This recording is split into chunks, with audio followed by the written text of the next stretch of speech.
C'est Kalim. Bonjour. Alors bonjour, donc je suis Kalim Loumi, commandant de bord à Tunisair actuellement, président de la Fédération tunisienne des pilotes de ligne et récemment élu au mois de mai au congrès de l'IFALPA, vice-président pour l'Afrique du Nord. Et la Fédération tunisienne des pilotes de ligne est membre de l'IFALPA depuis 26 ans maintenant. L'IFALPA est la Fédération internationale des associations de pilotes de ligne qui regroupe actuellement 100 pays et environ 100 000 pilotes adhérents. Cette fédération internationale a pour but le maintien du plus haut niveau de sécurité dans le transport aérien à travers ses pilotes.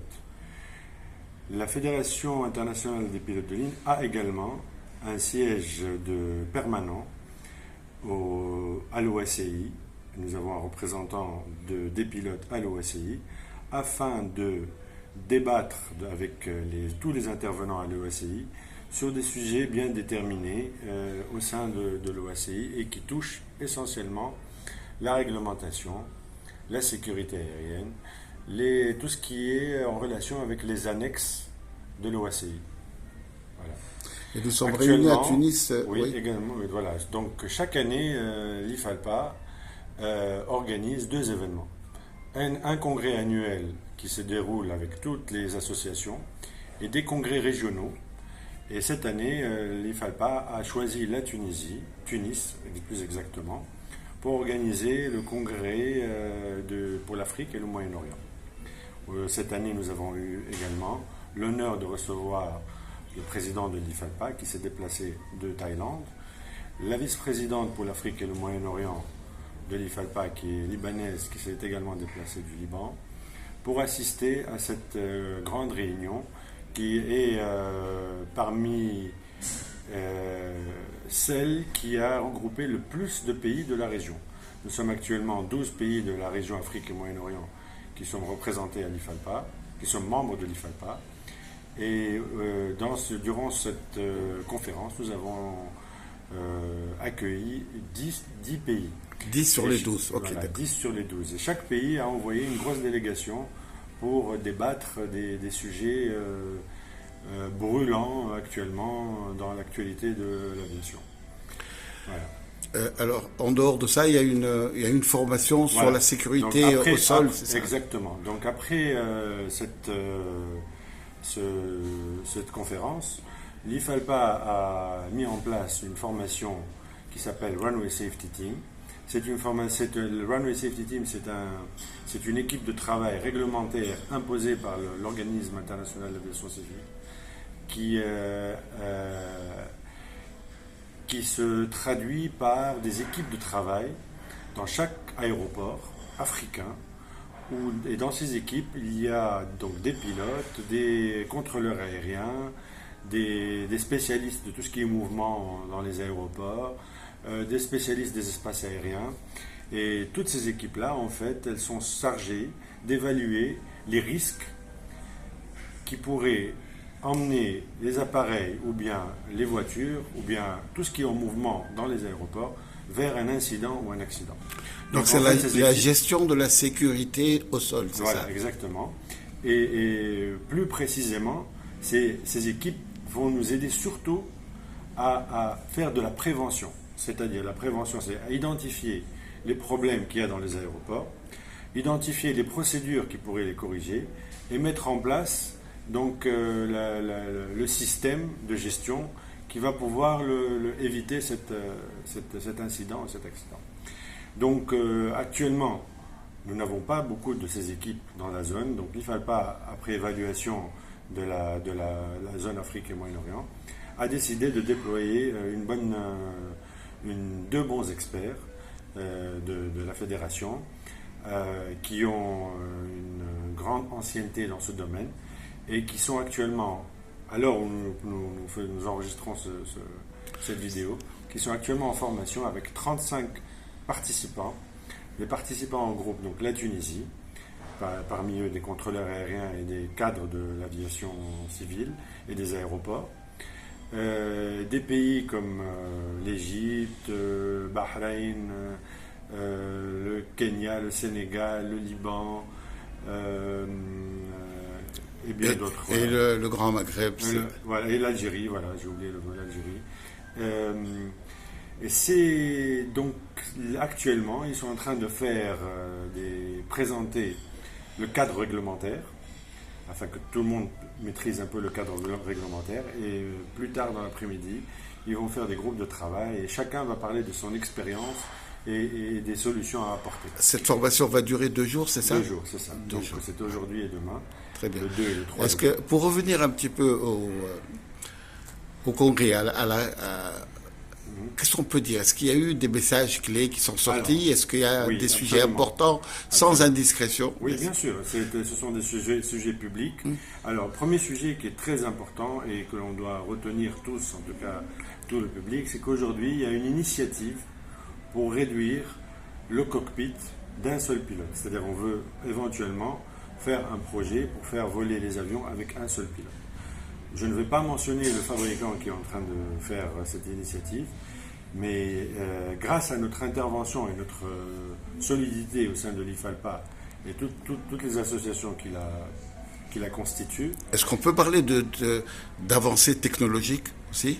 Non, pas spécialement. C'est encore à l'état embryonnaire, mais étant donné que pour nous, il y a une menace sur la sécurité, et comme je vous ai dit essentiellement, nous défendons essentiellement le plus haut niveau de sécurité, nous considérons que cette initiative est une menace sur la sécurité. C'est pour ça que nous travaillons au sein des associations au niveau régional pour sensibiliser les associations ainsi que les pilotes et toutes les structures nationales et internationales dans la région pour éviter, ou bien, si cela est possible, de faire une... Éviter cette option, c'est ça? Voilà, éviter cette option, pour plusieurs raisons. Aujourd'hui, les pilotes sont irremplaçables. Il vaut mieux avoir 4 yeux que 2 yeux. Absolument. Dans un cockpit. Déjà. De deux, il y a des choses qui apparaissent dans les avions par surprise et qu'on ne maîtrise pas, qu'on ne planifie pas. Et aujourd'hui, grâce à la présence des 2 pilotes, on peut trouver des solutions ou bien des voies de sortie, avec des procédures bien sûr. Aujourd'hui, il est plus rassurant d'avoir 2 pilotes pour les passagers que pour n'importe quel transporteur. Et leur idée de réduire à un seul pilote, c'est quoi? C'est faire de l'économie d'espace? C'est de l'économie d'espace, c'est de l'économie de salaire, c'est l'avancée technologique aussi peut-être, qui aujourd'hui, peut-être que la technologie pourrait remplacer un pilote, mais l'avancée technologique existe toujours. Il reste qu'aujourd'hui, les constructeurs, quand l'avancée technologique ne fonctionne pas, ils disent que dans leur procédure, la redondance fait qu'aujourd'hui, le pilote est là pour contrecarrer cette avancée technologique quand elle ne marche pas. Et c'est le cas, il y a des cas où l'avancée technologique ne fonctionne pas, et heureusement que le pilote est à bord des avions. Mais la sécurité en avion, d'une manière générale, a toujours été au bon niveau, quoi. Exactement, et surtout quand on parle de marge de sécurité, il vaut mieux avoir 2 pilotes qu'un pilote pour parler de marge de sécurité, et c'est ce que nous devons offrir en tant qu'autorité. Par exemple, je pense de la Tunisie, comme toute autre autorité, les compagnies aériennes, à leurs passagers et à tous ceux qui veulent transporter des marchandises d'un point A à un point B en toute sécurité. Y a-t-il un autre point qui a été discuté? Alors, nous avons également débattu de tout ce qui est réglementation concernant du temps de service et du temps de repos des pilotes. Actuellement, plusieurs pays de la zone Afrique et Moyen-Orient sont sous la réglementation qu'on appelle la réglementation EASA, qui est la structure européenne de la sécurité aérienne. Et cette structure a mis en place une réglementation. Cette réglementation aujourd'hui est en train d'être appliquée dans plusieurs pays. Et l'adaptation de cette réglementation reste un peu floue parce que... Elle n'est pas généralisée, c'est-à-dire. Elle n'est pas généralisée, mais peut-être mal comprise ou mal adaptée. Elle n'est pas parce qu'aujourd'hui, on a relevé quelques éléments qui touchent la sécurité et également des éléments de fatigue sur les équipages qui sont très importants. Ceci dit, le débat est en continu à travers nos collègues qui sont en Europe.